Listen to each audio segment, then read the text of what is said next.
नमस्कार शेतकरी मित्रांनो, आज टरबूज लागवड करणाऱ्या शेतकऱ्यांसाठी आपण एक नवीन व्हरायटी घेऊन आलोय की जी आहे सागर बायोटेक प्रायव्हेट लिमिटेड सुरत या कंपनीची आणि त्या व्हरायटीचं नाव आहे मार्वेलची फ्रूट सेटिंग वगैरे तुम्ही बघू शकता की किती छान प्रकारे फ्रूट सेटिंग झालेली आहे। 40-42 दिवसाचा हा प्लॉट आहे आणि प्रत्यक्ष आपण ते फळांची संख्या मोजूनच घेऊ।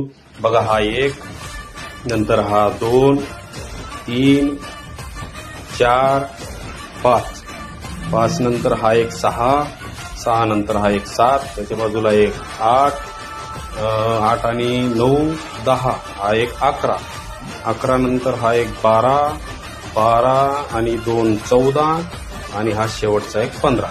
बघू शकता 2x2च्या जागेत 15 फळं लागलेली आहेत। अशी व्हरायटी कदाचितच कोणाकडे असू शकते। अधिक माहितीसाठी सागर बायोटेक च्या प्रतिनिधीशी संपर्क करा किंवा फोन करा दिलेल्या स्क्रीनवरच्या